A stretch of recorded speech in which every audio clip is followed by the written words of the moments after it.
जय श्री कृष्ण। आप सभी का स्वागत है हमारे आज के एपिसोड में। आप लोगों ने इंडियन मूवीज में, बॉलीवुड में या टीवी सीरियल्स में अक्सर देखा होगा कहीं ना कहीं कि एक पेशेंट को लेकर आ रहे हैं, सीधा ऑपरेशन थिएटर की तरफ भाग रहे हैं और उनके जो फैमिली मेंबर्स उनको बाहर खड़ा कर दिया जाता है। डॉक्टर सर्जन भाग कर आ रहे हैं, अंदर जा रहे हैं, ऑपरेशन थिएटर के दरवाजे बंद हो जाते हैं, बाहर एक रेड कलर का बल्ब चल जाता है, लेकिन उसमें ये नहीं दिखाते कि अंदर हो क्या रहा है। तो अंदर जो डॉक्टर और सर्जन होते हैं, वैसे ही एक सर्जन आज हमारे साथ जुड़े हैं, जिनके साथ हम बात करेंगे एक गंभीर समस्या के बारे में, इशू के बारे में, जो एक ऐसा इशू जो फैमिलीज को इमोशनली तोड़ देता है, होप खत्म कर देता है।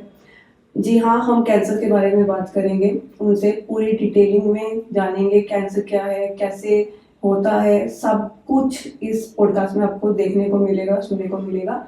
उसके लिए आपको इस पॉडकास्ट को एंड तक देखना पड़ेगा।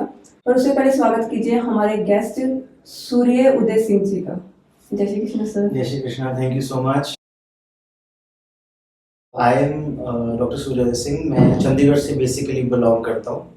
सो मैं by profession I am a maxillofacial surgeon and मेरी formal training is in fellowship in head and neck surgical oncology. So मतलब जो आपका फेस, गला, उन सब का कैंसर का जो मेन है ना, तो उसमें मोस्टली मेरी एक स्पेशलाइजेशन है। उसके अलावा फेशियल फ्रैक्चर हो जाए, उसके अलावा आपका फेशियल कॉस्मेटिक सर्जरी से anything related to head and neck minus the brain and the eyes, उन सब चीज़ों में अपनी स्पेशलिटी है। इसके अलावा मेरा एक बहुत बड़ा पैशन है व्हिच इज म्यूजिक। सो हमेशा से I have been into music since childhood में। हमेशा म्यूजिक ही प्ले करता था। सो पियानो बजा लेता हूँ, ड्रम्स बजा लेता हूँ। अच्छा। तो वो we just keep on doing it and so एक वो बहुत एक इम्पोर्टेंट एस्पेक्ट है लाइफ का भी, जिसके बारे में ऑफ कोर्स आई थिंक हम डिस्कस जरूर करेंगे आज। जैसे आप ऑब्वियसली जैसे सर्जन है तो आपको कैंसर के बारे में सब पता है, आपने जैसे बताया भी है, लेकिन एक आम इंसान, सपोज मैं हूँ, या जो स्पेशली विलेजेस में रहते हैं, एक्सेप्ट दोज जिनके नोन में किसी को कैंसर हुआ हो, उनके अलावा कैंसर के बारे में ज़्यादा अच्छे से कोई नहीं जानता। तो उनको अगर आपको बताना हो, समझाना हो कैंसर क्या है, तो आप कैसे बताएं? देखिए, पहली बात तो ये है कि कैंसर को ना एक बहुत बड़ा महत्व दिया जाता है। जैसे अगर हमें कैंसर हो गया है कि ऐसी बीमारी बोल देते हैं तो हमारी लाइफ खत्म हो गई है, वो है ही नहीं। That is not the concept. अच्छा, कैंसर आज की डेट में टोटली क्योरेबल है। कैंसर क्या है?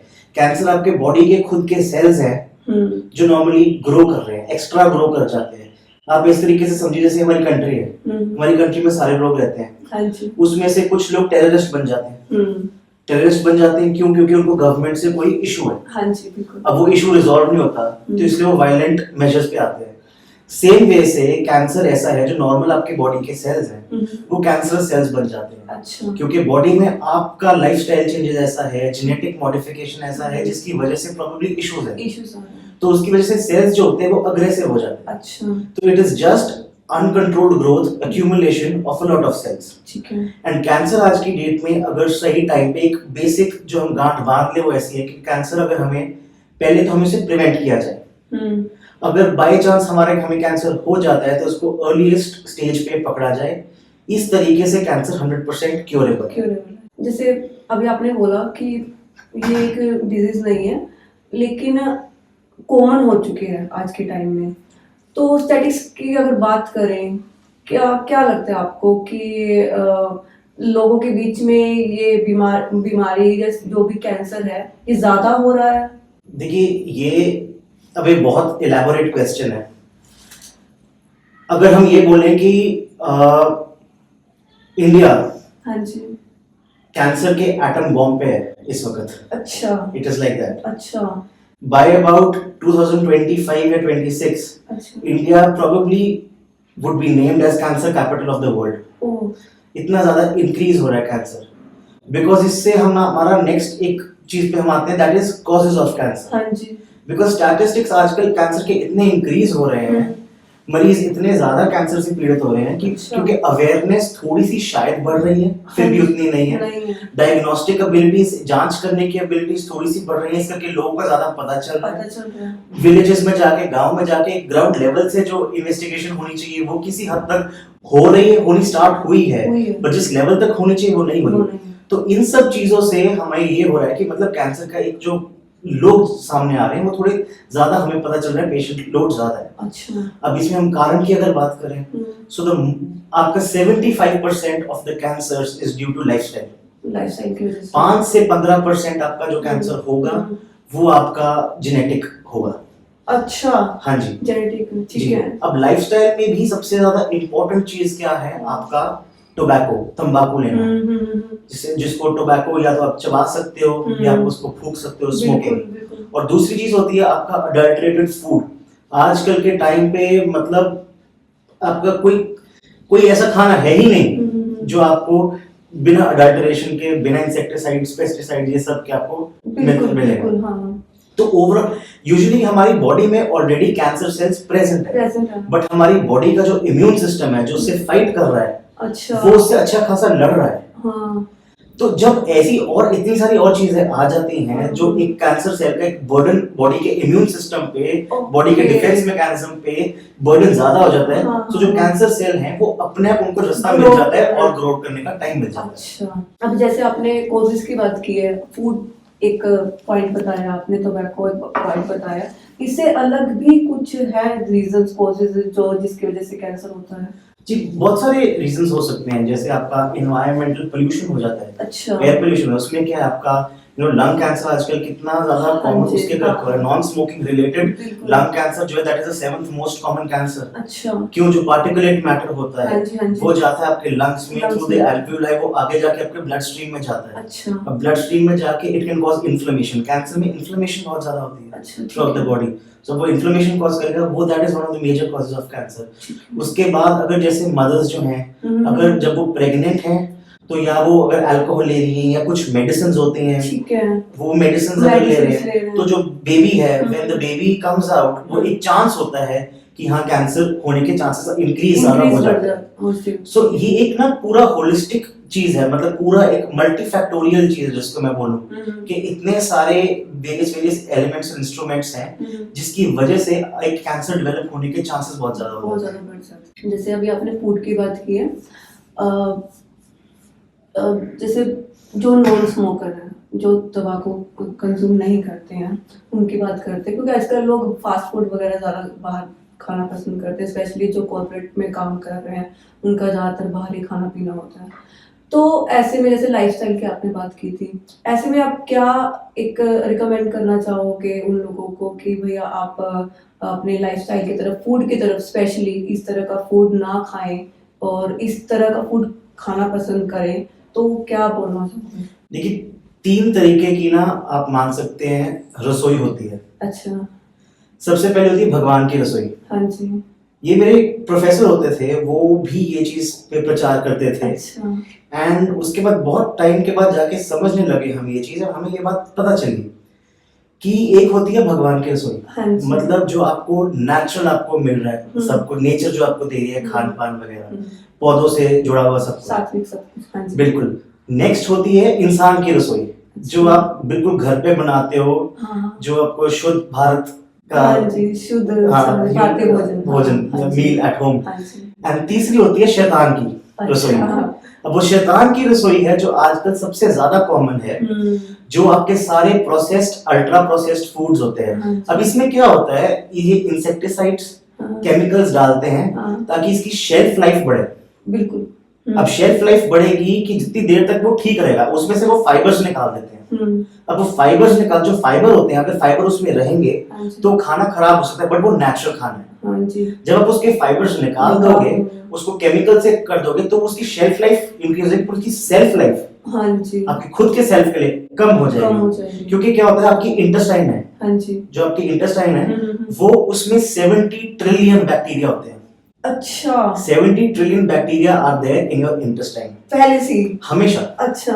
तो इंटेस्टाइन क्या करता है, आपका खाना जो लेता है उसको डाइजेस्ट करता है, उसको एक्सक्रीट करता है। अच्छा। सो जब आपके 70 ट्रिलियन बैक्टीरिया है, वो क्या है, वो खाना ही लेंगे, वो फाइबर्स पे, हाँ जी, वो फाइबर्स को खाते डिपेंड हैं, करते उनकी हैं, हाँ। एनर्जी फाइबर से आती हाँ है। जी, ठीक है। अगर आपने फाइबर ही ले लिया, हाँ, फाइबर ही निकाल दिया, हाँ। तो वो बैक्टीरिया क्या करेंगे, वो आसपास का एरिया खाने लग जाएंगे। अच्छा। तो इंटेस्टाइन में छोटे छोटे होल बनाने लग हाँ जाएंगे, जी। जिसको बोलते हैं लीकी गट। अच्छा। उसमें से जो इंटेस्टाइन होती है, तो उसमें से सारे टॉक्सिन्स बाहर निकलते हैं। अच्छा वो जी, टॉक्सिन जाते हैं आपके पूरे ब्लड स्ट्रीम में, ठीक है। एंड वो they are prone to causing cardiac issues, अच्छा, heart problems, heart problems, lung problems, BP, अच्छा, थायराइड, कैंसर, पीसीओडी, अच्छा, एवरीथिंग। ठीक है। सो ये सब एक इंटर रिलेटेड चीजें हैं। हाँ, सो मैक्सिमम टू मैक्सिमम जो सब्जी होती है, हाँ जी, ग्रीन सब्जी होती है, हाँ जी। That has the maximum amount of fibres. अच्छा, सबसे पहले तो वो लेनी चाहिए, ठीक है। जितना भी ज्यादा लोगे सबसे सबसे ज्यादा क्वांटिटी उस चीज का लेकिन लेना चाहिए। पेस्टिसाइड्स तो उनमें भी आजकल एक्चुअली सब चीजों में है, हाँ बट जी। अगर जिसकी अपनी खेती है, जो अपना उगा हाँ रहे जी, हैं ना, तो हाँ। अगर आपके कांटेक्ट है डायरेक्टली वहां से लीजिए, या जितना भी आप मतलब minimum बचा सकते हैं, बचा सकते हैं, उसको। बचाइए। हाँ, ठीक है, तो सबसे ज्यादा क्वांटिटी हमें वेजिटेबल्स की चाहिए, ठीक है। उससे कम फिर आप आओगे दाल पे अच्छा, या और प्रोटीन्स पे, ठीक है, ठीक है। और उससे कम आप आओगे कार्ब्स पे। अच्छा, कार्ब्स को तो अवॉइड करो, ठीक है। जितना मिनिमम टू मिनिमम कार्ब्स कर सकते हो उतना कार्ब्स करो, शुगर अवॉइड करो। सेकंड चीज ये है, अब जैसे आप लेते हो शुगर लेते हो, हाँ जी, अब शुगर क्या होता है, शुगर में वो माइक्रो प्लास्टिक्स, अच्छा। आज की डेट में शुगर में माइक्रो लेवल पे प्लास्टिक के मात्रा पाई गई हाँ है, जी, पाई गई है, है ना। अब वो प्लास्टिक, जब माइक्रो प्लास्टिक, उसमें बिस्फेनॉल ए होता है, अच्छा। थाइलेज होता है, हाँ, ये प्रॉपर कैंसर कॉजिंग एजेंट्स होते हैं। क्योंकि ये खत्म तो होते ये ही खत्म नहीं, नहीं खत्म नहीं होते, होते। तो ये दीज कैन कॉज कैंसर। इसलिए कहते हैं अगर शुगर कंजम्पशन अपनी करनी ही है, हाँ। तो उसको गुड़ के फॉर्म में करें, हाँ जी, है ना, जो जाके प्योर होता हाँ, है, जो प्योर होता हाँ है, जी, ठीक है। उस फॉर्म में कीजिए। जी। अभी जैसे हमने अब तक बात की है कैंसर क्या है, कॉजेस इसके, और फूड वगैरह की बात की है। अगर हम सिम्टम्स की बात करें सर, कि जैसे अर्ली स्टेज की आपने बात की थी, अर्ली स्टेज पे पता होना जरूरी है, तो अर्ली स्टेज पे हम सिम्टम्स जो उसके लक्षण हैं, वो क्या क्या लक्षण होते हैं जिससे पता चल सके, सपोज फैमिली मेंबर्स को अगर लक्षण नजर आ जाए, उनको हेल्प मिले, या उस पर्सन को खुद को लक्षण नजर आ जाए, तो वो लक्षण क्या क्या होते हैं? देखिए, इसमें ये तो बहुत ज्यादा इंपॉर्टेंट और बहुत अच्छा क्वेश्चन आपने पूछा, बिकॉज ये ग्राउंड लेवल पे आई फील सबको पता होना हाँ चाहिए। जी, इसमें क्या है, अगर हम बात करें मुंह के कैंसर की, अच्छा, सबसे पहले क्या होता है कि कोई छाला है, मुंह में छाला है, ठीक है, वो 3 हफ्ते तक ठीक नहीं हो रहा है, अच्छा, ठीक है, 3 हफ्ते तक ठीक नहीं हो रहा, उसकी जांच कराई जाए। अच्छा, उसके बाद अगर आपको ऐसे लग रहा है कि आवाज में भारीपन है, अच्छा, नॉर्मली से, नॉर्मल से आवाज में अच्छा। एकदम से सडनली भारीपन हो रहा है, ठीक है, खाना खाने में दिक्कत है, पानी पीने में दिक्कत अच्छा, हो रही है, ठीक है, किसी तरीके की गिल्टी यहाँ पे या स्वेलिंग आपको लग रही है यहाँ पे, ओके, सांस लेने में थोड़ी सी दिक्कत हो रही है, हाँ, हाँ, ये सब आपके लैरिंग्स, जो आपके जहां से आवाज निकलती है, हम्म। उस एरिया के कैंसर को, विंड पाइप वाली एरिया को, या मुंह के कैंसर को, हेड एंड नेक, ये all these are the symptoms, initial symptoms जो इस चीज के हो जाए। अब इसका मतलब ये नहीं कि ये हो गया तो वो ही चीज है, क्योंकि थायराइड में भी होता है। हाँ जी, वही चीज, तो इसका मतलब वो नहीं है, इसका मतलब ये कि इसकी जांच कराई जाए, दिस इज नॉट नॉर्मल। अच्छा, अगर पीरियड्स आपको बहुत ज्यादा आ रहे हैं, एक्सेसिव पीरियड्स आ रहे हैं, अच्छा, या मिस हो रहे हैं, ठीक तो है, अल्ट्रासाउंड कराया जाए एब्डोमेन का, देखने के लिए कि क्यों ऐसा हो रहा है, ओके, फाइब्रॉइड्स है, कोई कैंसर तो नहीं, क्या चीज है, अच्छा, ठीक है। ब्रेस्ट है आपका, हाँ जी, ब्रेस्ट में आपको लंप फील हो रहा है, जब आप अच्छा, उसको फील करते हैं, अगर लंप आपको लग रहा है, हम्म। क्यों हो रहा है एकदम से, अच्छा, वो नॉर्मल भी हो सकता है ठीक है, और वो कैंसरस भी हो कैंसर सकता भी है, हो तो सकता है। उसकी अगेन मैमोग्राफी, अल्ट्रासाउंड, वो सब कराया जाए उस चीज का, ठीक है, ठीक है। उसके बाद अगर जब भी सपोजिंग आप कुछ खा रहे हैं, एकदम से आपको उल्टी आ गई, उल्टी में आपका खून आ गया, अच्छा, खांसी में खून आ गया, अच्छा, अब खांसी में खून आना आपको लंग की तरफ जाता है, उल्टी में खून आना आपको पेट की तरफ जाता है, हाँ, हाँ, ठीक है, फूड पाइप, विंड पाइप। हम्म, अगर आप मोशन पास कर रहे हैं, उसमें आपको खून आ गया, तो मतलब अंतड़ियों के एरिया में कुछ है। अच्छा, अगर आप पेशाब कर रहे हैं, हाँ अगर जी। आपको उसमें दर्द हो रही है या खून आया, हम्म, तो मतलब यूरिनरी ब्लैडर, उस एरिया का हमें जांच करानी चाहिए। ठीक है, सो हर चीज की ना एक एक, कोई भी आपको चीज लगे, उसकी सिर्फ एक कॉमन चीज होगी, हर कैंसर में वो एक कॉमन चीज होगी, वो है आपका वजन कम होना। अच्छा, जिस चीज का कोई कारण ही ना हो, किसी कारण की वजह से आप नॉर्मल रह रहे हो, कुछ एक्स्ट्रा आप कुछ एक्सरसाइज वगैरह वो कुछ करना स्टार्ट नहीं किया, कोई डाइटिंग आप करनी है, नॉर्मली हुआ है ना, और आपका वजन बहुत ज्यादा कम हो रहा है, कम होता जा रहा है, सो वो आपका कैंसर का एक कॉमन सिम्टम है जो ऑल कैंसर्स के लिए काम आता है। ठीक है सर। सर जैसे आपने बताया था इंट्रोडक्शन के टाइम पे कि आप हेड एंड नेक के स्पेशलिस्ट हो, तो उसके बारे में थोड़ा और जानना चाहेंगे हम। देखो, हेड एंड नेक कैंसर में जो सबसे पहली चीज जो अपने देखनी होती है वो है आपका, अगर आपको ओरल कैंसर जैसे मैंने बताया, अगर आपका छाला ठीक नहीं है तो उसमें क्या होता है, इट्स एक स्टेप बाय स्टेप चलते हैं। हमें क्या होता है कि लोगों को लगता है कि पता नहीं अगर ऐसा हो गया तो हमें सर्जरी होगी, रेडिएशन लगेगी, कीमो लगेगी, क्या होगा, ऐसे नहीं होता, स्टेप बाय स्टेप चलना होता है। सबसे पहले आपको जब अगर चीज आपको लगा कि किसी चीज का शक हुआ, उसकी जांच होनी चाहिए। जांच होगी, उसका टुकड़ा लिया जाएगा, वो टुकड़े को जांच के लिए भेजा जाएगा, पूरी चीज नहीं निकाली जाएगी, उसका टुकड़ा लिया जाएगा, पीस लिया जाएगा। हाँ जी, बायोप्सी बोलते हैं उसको, उसका जांच लिया जाएगा, उस देखा जाएगा उसमें कैंसर है भी कि नहीं है, और उसके साथ उसकी रेडियोलॉजी इन्वेस्टिगेशन होगी, मतलब साधारण भाषा में सीटी स्कैन। अच्छा, सीटी स्कैन होता है, पेट स्कैन होता है, ऑल दी स्कैन्स। तो ये चीज हो गई, उससे हमें पता चलेगा वो कितना फैला हुआ है। अच्छा, फैला है भी नहीं फैला, कितना फैला, ठीक है। वो दोनों चीजों को देख के हमारा प्लान डिसाइड होगा कि हम सर्जरी करनी है, हमें रेडिएशन देनी है, सेकाई जिसको बोलते हैं, या हमें कीमो देनी है, जो कि दवाइयां चलानी है। तो जो हमारा हेड एंड नेक कैंसर होते हैं, मोस्टली हम उसमें सर्जरी करते हैं। सर्जरी से उसको पूरा का पूरा निकाल के उसको कंप्लीटली क्योर कर सकते हैं। अच्छा, पूरा का पूरा जीरो किया जा सकता है कैंसर। अच्छा, ठीक है। अब अगर वो अलग शरीर के अलग अंग में फैल गया है, वो है मतलब अगर आपने उसको टाइम से नहीं देखा, तो वो बॉडी में कहीं पे भी फैल सकता है। ठीक है। जब वहां पे फैल जाता है तब वो एक कंट्रोल करना उसको मुश्किल होता है, तब वो क्योर नहीं हो पाता, तब वो उसको ट्रीट कर सकते हो ताकि सिम्प्टोमेटिकली पेशेंट को आप ट्रीट कर लो। ठीक है।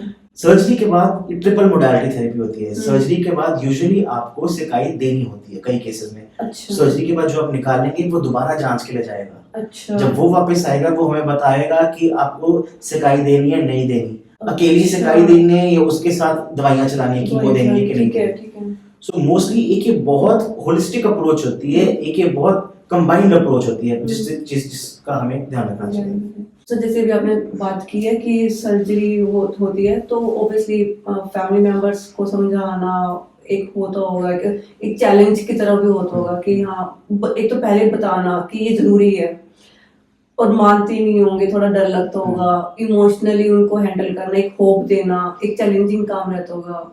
देखिए, कैंसर की जब प्रॉब्लम होती है ना, so more than the physical problem वो एक मेंटल प्रॉब्लम है। हाँ जी। बिकॉज सिर्फ आप नहीं, आपका पूरा परिवार उसमें जूझ रहा है ना, हर एक को उस चीज से अफेक्ट हो रहा है, आपके साथ हर एक जगह है उसको अफेक्ट हो रहा है उसमें।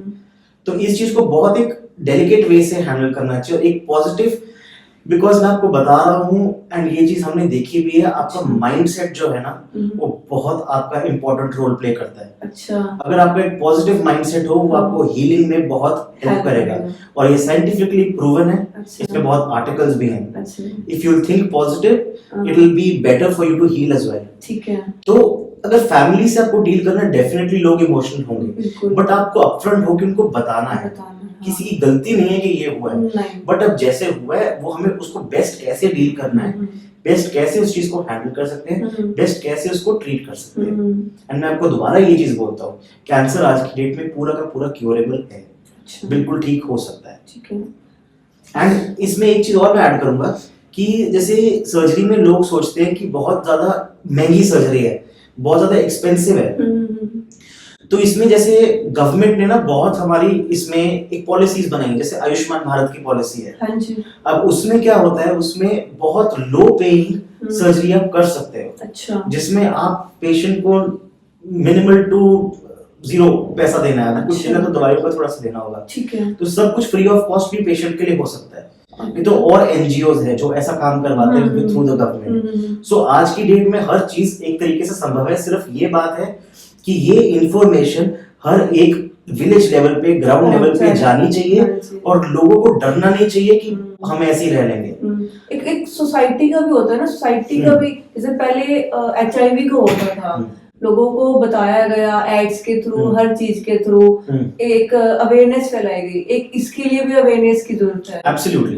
अवेयरनेस राइज बहुत ज्यादा इंपॉर्टेंट है इसमें। सर, आजकल हर चीज का कोई ना कोई बाबा आ जाते हैं जो बता देते हैं कि हमारे पास इस चीज का इलाज है। तो मैं नाम नहीं लेना चाहूंगी, आप कहीं ना कहीं समझ गए होंगे। तो अगर जैसे लोग जाते हैं देसी इलाज की तरफ, मैं यहाँ पे आयुर्वेद की बात नहीं कर रही हूँ, देसी इलाज बिल्कुल भी कोई आयुर्वेद की तरफ ना लेके जाए, तो natural मतलब कि science, वो common बाबा sense। वगैरह की तरफ हम बात कर रहे हैं, तो उस पे आपका क्या टेक है सर? देखिए, इस चीज को तो हम पहले बोलेंगे बाबा थेरेपी। हाँ जी। हमने टर्म दिया हुआ है इस चीज को। अच्छा। मैं, मेरे प्रोफेसर थे मेरे साथ अच्छा। में। तो क्या होता है कि इसमें आजकल के टाइम पे ना कैंसर सुन के ना लोग किसी भी तरीके से कहीं से भी कुछ भी हमें मिल जाए, कोई भी सहारा मिल जाए, बिल्कुल बिल्कुल। हम वो ले लेंगे। और ये लोग इसी पे प्ले करते हैं। सबसे पहले तो देखा जाए कि अगर आप किसी स्पेशलिस्ट के पास जा रहे हैं, उसकी प्रॉपर डिग्री देखी जाए, अच्छा। वो क्वालिफाइड है कि नहीं है। यहाँ हम बात कर रहे हैं अनक्वालिफाइड लोगों की, जिनके पास कोई डिग्री नहीं है, बाबा वैद्य बन के बैठे हैं झाड़ फूक से और यूरिन सूंघ के। केस था एक, आई थी अच्छा। लेडी, वो कहती कि हमें बोला गया कि हमें हमारा यूरिन करो, उन्होंने किया, सूंघा और बोला आपको ये कैंसर की बीमारी है। और उसके बाद उन्होंने बोला कि हाँ आप कुछ भी पुड़िया सी बना के दे दी, आप इस चीज को लो। अच्छा। 2 हफ्तों के बाद वो आए, थोड़ा सा कैंसर बढ़ गया था। अच्छा। और उन्होंने बोला कि आपका कैंसर हमने बाहर कर दिया, अब आप जाके सर्जन के पास जाके इसको कैंसर को निकालो। अच्छा। वो बाहर नहीं हो, वो एडवांस हो, अंदर भी है, बाहर भी है। बिल्कुल। मतलब मैं एक्चुअली में हैरान होता हूँ ये चीज सुन के कि ये एक्चुअली में लोग बिलीव करते हैं। इंडिया की बात बताऊं क्या है, इंडिया बहुत इमोशनल कंट्री है। बिल्कुल सर। हम लोग चल रहे हैं जिस तरीके से, कोई बोल देता है वो पेंडुलम का राइट बोलता है राइट पे जाता है, लेफ्ट बोलते लेफ्ट पे जाता है, सेंटर में किसी ने नहीं रहना। बिल्कुल। सो भावनाओं में बह के ना एक थोड़ी सी वीडियो बना देते हैं कि हाँ जी हो गया, तो स्टीरॉइड दे देते हैं। हाँ जी। अब स्टीरॉइड आप किसी चीज के लिए भी दो, वो छोटा सा उसको थोड़ा सा कर देगा, पर उसका थोड़े टाइम बाद वो इतना बढ़ के बाहर आएगा, उस पर दिमाग में बड़ा असर पड़ता है। बिल्कुल बिल्कुल। तो अब इन लोगों को लगता है ना ये हमारी सर्जरी कर रहे हैं, ना हमें कोई सिखाई दे रहे हैं, ना हमें दवाई दे रहे हैं, ये ठीक कर रहे हैं। यूट्यूब पे 4 बंदों ने कोई खांसी जुकाम के लिए स्टेरॉइड लिया होगा, वीडियो बना दी, उसको फॉलो करके लोग जा रहे हैं। मतलब ये लोग तो हर कॉन्सेप्ट को एक इतना फेक वे से प्रमोट कर रहे हैं ना कि मतलब आप बिलीव कर लो कि बाबा वैद्य थेरेपी ऐसी है कि मतलब बड़ा इलाज है, कि बड़ा इसी में इलाज है। बट बिलीव यू मी, इससे मैंने इतने पेशेंट्स देखे हैं ड्यूरिंग माय ट्रेनिंग या प्राइवेट बाद में भी, इतने मैंने पेशेंट्स देखे हैं जो ये करके आए हैं ऑल ओवर इंडिया, जिनके स्टेज 1 से स्टेज 4 पे कैंसर चला जाता है। और जो मैं क्योर की बात करता हूँ, क्योर के ऊपर भी चला जाता है। अच्छा। सो तब क्या करोगे? सो इन सब चक्करों में ना पड़िए। प्रॉपर ट्रीटमेंट है, अफोर्डेबल ट्रीटमेंट है और 100% रिजल्ट है उस ट्रीटमेंट का। उसको टाइमली करवाना चाहिए मेरे अकॉर्डिंग। सर जैसे कि आपने फर्स्ट स्टेज और फोर्थ स्टेज की बात की है, पहले तो हम स्टेजेस के बारे में जानना चाहेंगे, कौन कौन सी स्टेज होती है और इन स्टेजेस को डिफाइन कैसे किया गया है? देखो, स्टेजेस जो होती है ना वो हर कैंसर की डिफरेंट है। अच्छा। गाइडलाइंस की एक बुक है। अच्छा सर। वो एजेसीसी है। अच्छा। वो गाइडलाइंस बनाती है, हर कैंसर की डिफरेंट गाइडलाइंस है। ठीक है। कैंसर के साइज के हिसाब से, कितना डीप है उसके हिसाब से पहली एक स्टेज बनती है। ठीक है। पहला एक क्राइटेरिया ऑफ स्टेज बनता है। दूसरा जो होता है, कैंसर कहाँ फैलता है।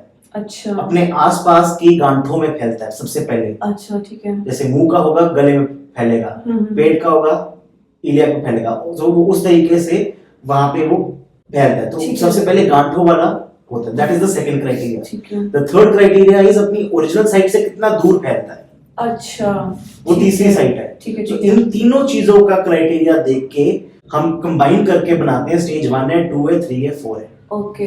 तो इस चीज का करते हैं। कई और काफी कैंसर्स में स्टेज 4 भी आप पूरा का पूरा ठीक कर सकते हो। अच्छा। हाँ, बस ये है कि एक स्टेज 4 का भी क्राइटेरिया अलग अलग होता है एंड फॉर डिफरेंट कैंसर्स, तो वो भी एक बियॉन्ड एक लेवल ना चला गया हो। अच्छा। ठीक है। तब तक आप उसको प्रॉपर कर सकते हो। So you have enough window, you have a time period, good enough time period for you to manage that. ठीक है सर। हाल ही में शायद आपने भी सुना ही होगा नवजोत सिंह सिद्धू कंट्रोवर्सी के बारे में, जिसमें उन्होंने एक प्रेस कॉन्फ्रेंस की थी, जिसमें उन्होंने बताया कि उनकी वाइफ का स्टेज 4 कैंसर बिल्कुल ठीक हो चुका है और वो भी सिर्फ 40 डेज के अंदर। स्पेशली उसमें जो उन्होंने की फैक्टर बताया वो डाइट को बताया। इस पर आपको क्या टेक है? देखिए, सबसे पहली चीज तो ये है, जितना ज्यादा जो दिखाया जा रहा है ना, वो छोटे छोटे क्लिप्स दिखाए जा रहे हैं। अच्छा।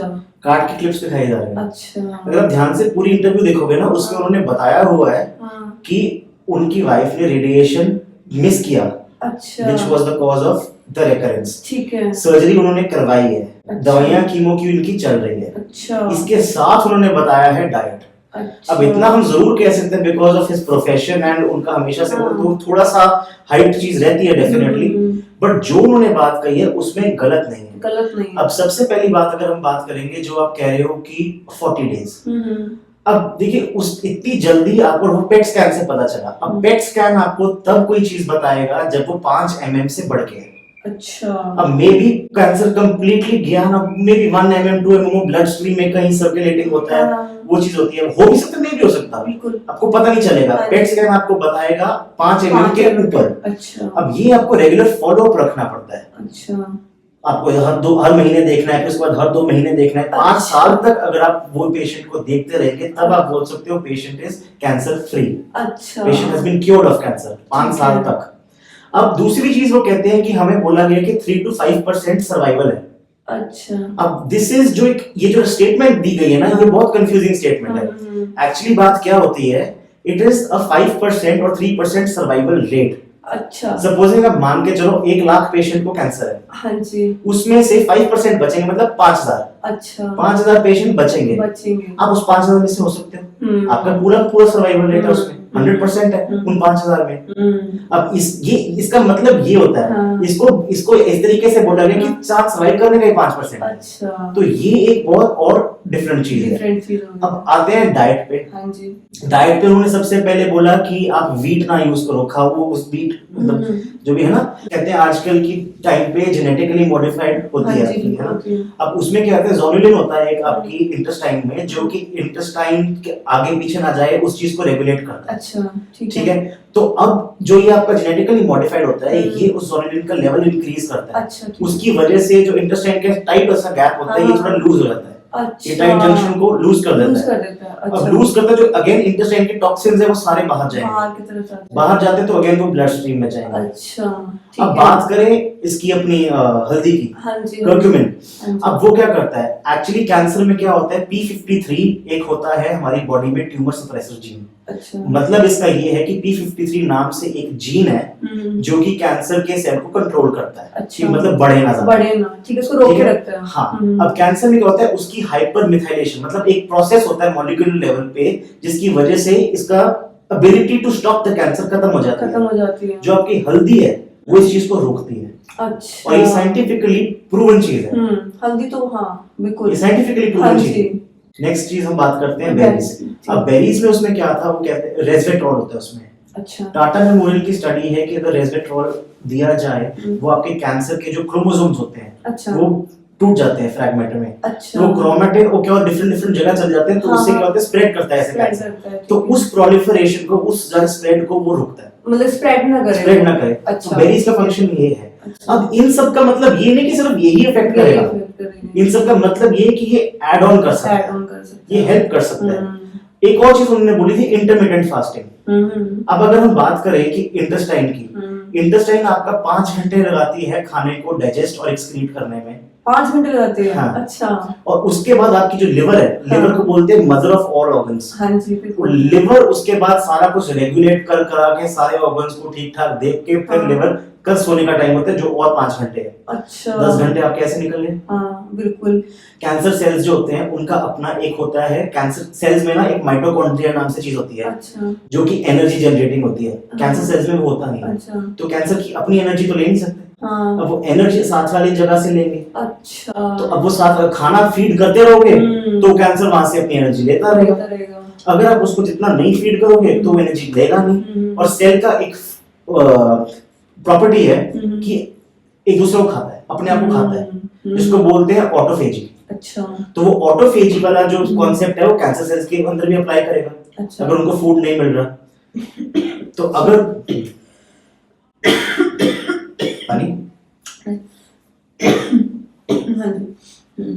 तो जो ऑटोफेजी वाला कॉन्सेप्ट है वो कैंसर सेल्स के लिए भी अप्लाई करेगा।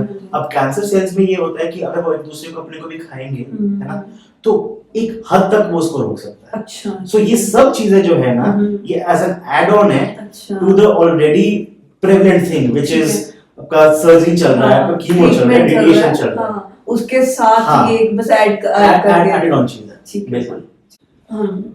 सब अभी अभी तो नहीं, मतलब इसी साल में मैंने एक वीडियो देखी थी, बहुत वायरल गई थी वो, जिसमें वो ऑपरेशन थिएटर के अंदर की वीडियो थी, जिसमें सर्जरी के दौरान पेशेंट को हनुमान चालीसा सुनाई जा रही थी। तो यही मेरा क्वेश्चन है कि डॉक्टर्स के लिए, सर्जन के लिए स्पिरिचुअलिटी कितनी मायने रखती है? देखो, डॉक्टर्स या सर्जन्स की बात नहीं, स्पिरिचुअलिटी इज वेरी इंपॉर्टेंट सबके लिए। हाँ जी। हाँ, मेरे लिए भी बहुत रिसेंटली ऐसा हुआ है कि I have been exposed to a lot of things in spirituality अच्छा। एंड बहुत ज्यादा चीजें समझ में आने लग गई है अच्छा। कि व्हाट आपकी वर्ल्ड क्या है, हाँ आपका जी। हर चीज आपके बारे, हाउ थिंग्स आर फंक्शनिंग, कैसे आप रह रहे हो, क्या आपका आपका थर्ड आई क्या है, हाँ आपका जी। पीनियल ग्लैंड क्या है, आपको मैनिफेस्टेशन क्या करना है, अच्छा। आपको किस तरीके से एक चीज को व्यू करना है। हाँ जी। पहले क्या था कि मतलब कभी भी आप नॉर्मल किसी को पूछोगे, मतलब कैंसर को अगर देखेंगे या किसी भी और बीमारी को देखेंगे, फिजिकल फॉर्म में देखेंगे, हाँ जी। है ना। अगर सपोजिंग बीपी की बात कर लें, बीपी लोग अगर चेक करते हैं, कैसे चेक करते हैं, मशीन लगा के, बिल्कुल। है ना, मशीन लगा के। अब वो क्या करते हैं, वो मशीन की रीडिंग को ठीक कर रहे हैं कि रीडिंग ठीक आ जाए, वो पेशेंट को ठीक नहीं कर रहे हैं। तो एक पूरा एक मेंटल एस्पेक्ट से पेशेंट को पूरे तरीके से किस तरीके से आपको हेल्प करना है, क्या एक किस लेवल पे चीज हो रही है, ठीक है, उस चीज को देखना है। अब दूसरी चीज यहाँ पे आती है, I definitely believe in past lives. I definitely believe कि आप कितनी आपकी लाइफ्स हैं, आपने कुछ कर्म किए हैं, अच्छे कर्म, बुरे कर्म, जिसकी वजह से व्हाटएवर आपका इस लाइफ में चल रहा है, it is according to that. हमारा पर्पस क्या है? हमारा पर्पस है, दिस इज हमारा एक सोल है बस, है ना। ये बॉडी तो इज अ फिजिकल बॉडी, ठीक है। अब ये चाहे सेलिब्रिटी हो, चाहे नॉर्मल पर्सन हो, सबको कैंसर अफेक्ट कर रहा है, वो देख के तो नहीं आ रहा। तो this is just a physical body. अब soul comes into the physical body, क्यों? क्योंकि बॉडी का अब पेन होगी। पेन होना क्यों जरूरी है? पेन होना जरूरी है टू अटेन नॉलेज। बिल्कुल। नॉलेज क्यों जरूरी है? For the growth of the soul. तो अब जितना, अब एक बात आती है रिलीजन वर्सेस स्पिरिचुअलिटी। रिलीजन क्या है? Religion is to connect your physical body, source है वो। हाँ, वो सिर्फ सोर्स है। हाँ, and it is to connect your physical body with your soul. Spirituality is to connect your soul with the divinity. बिल्कुल। सो एक ये अगर कॉन्सेप्ट, मैं कहता हूं कि आप दुनिया को ही डिफरेंट तरीके से देखने लग जाते हो। Profession, passion, everything else is different, वो तो चलो हो गई, बट आपका खुद का माइंडसेट इतना ओपन हो जाता है दैट आप बहुत वो हो जाते हो, एक्सेप्टिंग हो जाते हो to a lot of things. ठीक है। आपने थर्ड आई की बात की है, आपका क्या पॉइंट है थर्ड आई पे? देखो, पीनियल ग्लैंड होता है ना, यूजुअली, तो उसकी मैनिफेस्टेशन की टेक्निक्स अपनी अपनी होती हैं, लोग बताते हैं। हाँ जी। एंड डेफिनेटली किया है मैंने कुछ हद तक। अच्छा। आई मीन बहुत इनिशियल स्टेजेस पे डेफिनेटली, तो बहुत बेसिक लेवल पे जरूर मेरा हेल्पफुल रहा है वो चीज। एंड यूजुअली क्या होता है, पीनियल ग्लैंड कैल्सिफाइड होता है। अच्छा। बिकॉज हम यूज ही नहीं करते हैं। अच्छा। तो जितना आप उसको यूज करते रहोगे वो आपका और इस चीज को इम्प्रूव करेगा, स्पिरिचुअलिटी को। क्योंकि हमारे जितना मैंने भी पढ़ा है, स्पेशली हमारे अगर हम शास्त्रों की बात करें, उसमें भी थर्ड आई को नॉलेज बोला गया, मतलब यहाँ पे हमारी सारी नॉलेज होती है, यहीं से हम सारी नॉलेज गेन करते हैं। इसको मेन बताया गया, main source of your subconscious, of your entire soul being is there. हाँ जी। अब पीनियल ग्लैंड का क्योंकि बात करिए, एक छोटा सा साइंटिफिक पॉइंट भी ये है कि देयर वो सीक्रेट करता है एक चीज, मेलाटोनिन। अच्छा। अब मेलाटोनिन होता है जो आपका स्लीप वेक साइकिल है ना, अच्छा, उसको कंट्रोल करता है। अच्छा। जिसको बोलते हैं सर्केडियन रिदम। अच्छा। कि आप कितना सो रहे हो, कब सो रहे हो, कब उठ रहे हो, वो सब उस एक स्लीप वेक साइकिल को मेंटेन करता है। ये बॉडी का ही फंक्शन है। ठीक है। अब इसमें क्या होता है कि अगर आप इससे खिलवाड़ कर लो, है ना। अब जैसे देखा जाता है कि एक्ट्रेसेस, और एक यूके में बहुत बड़ी स्टडी हुई थी नर्सेस पे, जिनकी नाइट ड्यूटी थी। अच्छा। तो देखा गया कि बिकॉज नाइट ड्यूटी है तो दिन में सोएंगे, रात को काम करेंगे। अब ये सर्केडियन रिदम, मेलाटोनिन की सिक्रीशन ये अलाउ नहीं करती है। अच्छा। वो अपने हिसाब से चल रही है जिस तरीके से नेचर ने बनाया है। हाँ जी, बिल्कुल। अगर ये उल्टा आप इस चीज को कर लोगे तो उन सब लोगों में आप देखें, सेलिब्रिटीज में ब्रेस्ट कैंसर के चांसेस ज्यादा हैं। बिल्कुल। और आजकल तो बच्चे पता नहीं, बहुत सुनने को मिलता है, हर दूसरे तीसरे बच्चे यही करते हैं, स्टूडेंट स्पेशली क्या करते हैं कि रात भर पढ़ाई करते हैं और सुबह सोते हैं। तो और इस चीज में स्ट्रेस भी ज्यादा है, स्ट्रेस भी ज्यादा है। स्ट्रेस वाला फैक्टर भी बहुत ज्यादा आ जाता है इन अच्छा। सब जो हमने कॉमन मतलब कॉमन हाँ फैक्टर जी, है। हाँ जी। सो अब आप ये चीज देखो कि ये तो साइंटिफिकली प्रूवन है, हाँ, हाँ। आप सर्केडियन रिदम के अगेंस्ट जा रहे हो, hmm. You staying up at night, you are working in the sleeping in the morning Sleeping. And you इस तरीके से देन आपका कैंसर होने के chances if scientifically proven papers बढ़ जाते हैं। यूके के। तो आपने मुन्ना भाई एमबीबीएस देखे? मुन्ना भाई एमबीबीएस में जैसे संजय दत्त जी क्या करते हैं अपने जो जब वो वहाँ पे पढ़ रहे होते हैं तो पेशेंट्स को म्यूजिक गाना वगैरह सुनाते हैं। आपने कभी किया अपने पेशेंट के लिए? बिल्कुल। अच्छा। म्यूजिक हम एक बार था, पता नहीं हम कहाँ थे, फॉरगॉटन द हॉस्पिटल, वहाँ पे पेशेंट था एंड पेशेंट को क्या था कि पेशेंट वाज अ सिंगर। अच्छा। लैरिंक्स की सर्जरी हुई थी, अब लैरिंक्स की सर्जरी तो वो वॉइस बॉक्स जो होता है वो निकल जाता है, अच्छा। तो पेशेंट सिंगर था। अच्छा। तो वॉइस बॉक्स जब आपका निकल जाता है तो एक मशीन आती है आर्टिफिशियल, उसको यहाँ रखते हैं यहाँ पे, तो जो ऑलरेडी एयर आ रही है वो अब उसके थ्रू एक रोबोटिक टाइप ऑफ एक आवाज आती है so that you can speak. अब वो पेशेंट वो कर रहा था, तो मेरे को देखा वो वोकलिस्ट था, वो गाता था। तो हमने क्या किया, मैं मेरे दो जूनियर्स साथ में फ्रेंड्स भी थे तो आगे, तो एक छोटा कारियोके सा लगाया, वो आउट ऑफ मतलब थोड़े लो वॉल्यूम पे हर जगह तरीके से कारियोके सा लगाया एंड हम गाने लग गए। उसने रोबोटिक अपना वो लिया एंड वहां पे स्टार्टेड सिंगिंग विद अस। अच्छा। I mean that was a very emotional moment and वो म्यूजिक को प्रोफेशन से कनेक्ट कर रहा है।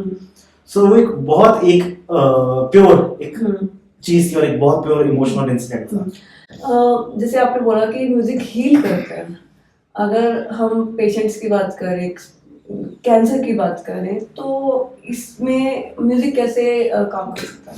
देखिए इसका साइंटिफिक बेसिस भी है। अगर पहले तो साइंटिफिक बेसिस बताता हूँ, उसके बाद एक परसेप्शन बताता हूँ। साइंटिफिक बेसिस में ऐसा क्या है कि म्यूजिक जो आपका है ना, आपको बॉडी का ग्रोथ हार्मोन जो है एक उसको इंक्रीज करता है। अच्छा। इसकी वजह से एक फैक्टर होता है बॉडी में इंटरल्यूकिन 6, अच्छा, उसको वो रिड्यूस करता है। ठीक है। वो फैक्टर को अगर रिड्यूस करता है तो बॉडी में स्ट्रेस कम होता है। तो this is the scientific pathway of music to help patient heal. तो स्ट्रेस को बहुत ज्यादा रिड्यूस कर देता है। एक मेंटल प्लेजर। अच्छा। आप म्यूजिक कहीं पे भी लगा दो, अगर हमारे सपोजिंग पॉडकास्ट शूट करें, पीछे म्यूजिक हम लगा दें जब इसको कर रहे हैं, अब किस तरह का म्यूजिक, क्योंकि आजकल तो इतना एक ऐसा म्यूजिक भी आता है जो कान को सुनने का मन ही नहीं करता है, मन करते है कान बंद कर दे। किस तरह के म्यूजिक? ये भी एक स्टडी है। हाँ जी। एक स्टडी की गई थी कि हम लोग ना ऑपरेशन थिएटर में भी हम म्यूजिक लगाते हैं। अच्छा। तो एक स्टडी की गई थी कि डॉक्टर्स सर्जन्स ऑपरेट कर रहे हैं, ठीक है, वो अपना टाइप का म्यूजिक लगाएं जो उनको पसंद है। ओके। वर्सेस सर्जन्स ऑपरेट कर रहे हैं जो किसी और का कहा म्यूजिक लगाएं। अच्छा। वर्सेस सर्जन्स ऑपरेट कर रहे हैं बिना किसी म्यूजिक के। ओके। तो the result was found and मतलब लीस्ट अमाउंट ऑफ कॉम्प्लिकेशन, बहुत जल्दी सर्जरी हुई, अच्छे से सर्जरी, मतलब बेस्ट रिजल्ट्स। जो सर्जन अपना म्यूजिक प्ले कर रहा था, अच्छा, उसका बेस्ट था। जो सर्जन किसी और का प्ले कर रहा था उसका उससे कम था। जो सर्जन म्यूजिक प्ले नहीं कर रहा था उसका था ही नहीं। सो आई फील कि जो आपको पसंद है आप वो लगाओ। But if you are talking about a hospital setup, if you are talking about the general public, then थोड़ा सा काम, सोबर, इंस्ट्रूमेंटल उस टाइप का music is something which is preferred. वहाँ पे of course you cannot put Bollywood या कोई disc या EDM, वो तो definitely not, because वो already adrenaline और rush कर देगा, तो और किसी को बीपी की दिक्कत और दिक्कत बढ़ा जाएगा। वो सब already वो चीज होती है। अब जैसे हमने जितने भी तक म्यूजिक की बात की है वो एक पेशेंट लेवल की बात की है कि पेशेंट के लिए कितना म्यूजिक अच्छा रहता है, सही रहता है। लेकिन अगर हम एक सर्जन की स्पेशली जैसे आप हो, हम आपके बारे में जानना चाहेंगे, आपके लिए, क्योंकि आप डॉक्टर हो, सर्जन हो, आपके लिए म्यूजिक कितना काम करता है? देखो म्यूजिक के बिना मैं नहीं हूँ, that is what I believe. अब एक छोटा सा एग्जांपल दूंगा। एक दिन मैं अपनी ट्रेनिंग के टाइम पे ऑपरेशन थिएटर के अंदर था, मेरे एक सीनियर सर्जन थे, अच्छा, वो साथ में कर रहे थे। हम इंटेस्टाइन्स के ऊपर है ना, वहाँ पे उसके नीचे सर्जरी थी मैं। तो इंटेस्टाइन वाला एरिया, इंटेस्टाइन बहुत आपकी होती है, सेंसिटिव सी होती है। ओके। तो उसको अगर आप उसको हटाना पड़ता है, बिकॉज बहुत ज्यादा होती है, अगर उसके नीचे जाना है तो उसको हटाना पड़ता है। तो मैंने ना उसको ऐसे पकड़ा, बिकॉज मैं असिस्ट कर रहा था, तो मैंने रिट्रैक्ट उसको ऐसे साइड पे हटाया एंड वो वहाँ पे उन्होंने 2 सेकंड 3 सेकंड के लिए सर्जरी रोक दी और मेरे को देखा। मैंने सर क्या हुआ? ते कहते कि आप मेरे को फर्स्ट टाइम ये सर्जरी से स्क्वायर में आपने इसको ऐसे इसको पीछे किया है जैसे कोई प्रो हो, जैसे आप पियानो प्ले कर रहे हो। यूजुअली लोग ऐसे डूंगा मार सकते हैं, तो फर्स्ट टाइम अगर कोई करे उसमें क्या होगा, आप इंजर कर सकते हो उस चीज को।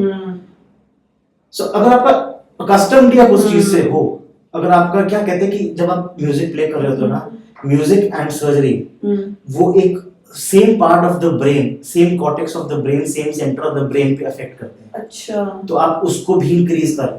अच्छा। एक ब्रेन की न्यूरोप्लास्टिसिटी होती है, हाँ, उसको इंक्रीज कर रहे increase कर हो। रहे हैं। म्यूजिक से अब अगर if I am playing the drums, मेरा ये हाथ डिफरेंट प्ले कर रहा है, ये डिफरेंट प्ले कर रहा है, ये पैर अलग, ये पैर अलग।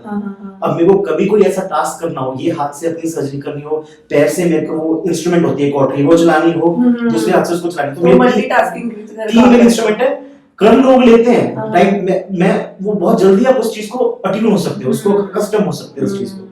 सो और आपका कुछ भी काम करने का जो होता है ना रिफ्लेक्स टाइम, अगर क्या होता है जैसे हम अगर कभी प्ले कर रहे होते हैं, परफॉर्म कर रहे होते हैं, कॉन्सर्ट अगर कर रहे हैं, स्टेज पे कर रहे हैं, सडनली हमारा कुछ गलत बज गया। अच्छा। तो उसको क्या होता है, एक सेकंड में आप उसको ठीक कर लो ताकि ऑडियंस को पता ना चले। हाँ जी। बीट मिस हो गई, हाँ। उसको डबल प्ले कर दो अगले सेकंड में, तो आपकी वो बैलेंस चलेगी ना, पता नहीं चलेगा किसी को। यही चीज सर्जरी में। अच्छा। बाय चांस आपको छोटा सा कोई मिस्टेक हो गया, उसको ऐसे इतनी जल्दी उसको, जैसे कोई सपोज ब्लीडिंग हो गई, हाँ जी, अब ब्लीडिंग को 2 सेकंड में पकड़ लो।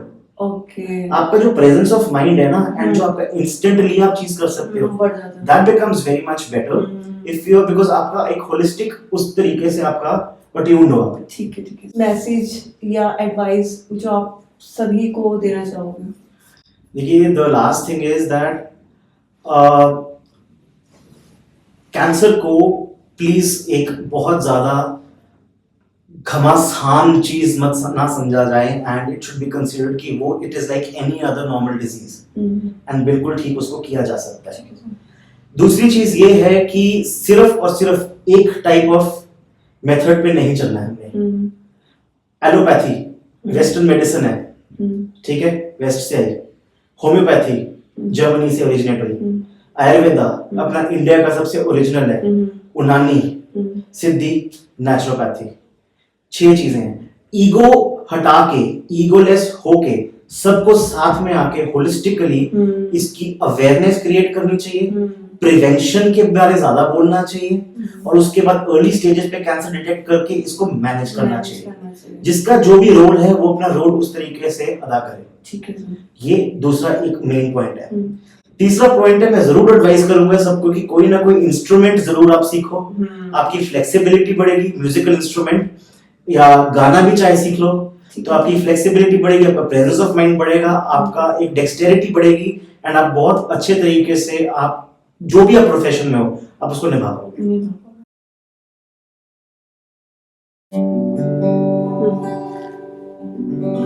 हमको मिली है आज ये घड़ियां नसीब से, जी भर के देख लीजिए हमको करीब से, फिर आपके नसीब में ये रात हो न हो, शायद फिर इस जन्म मुलाकात हो न हो, लग जाए के फिर हंसी रात हो न हो, शायद फिर इस जन्म मुलाकात हो न हो, लग जा गले से।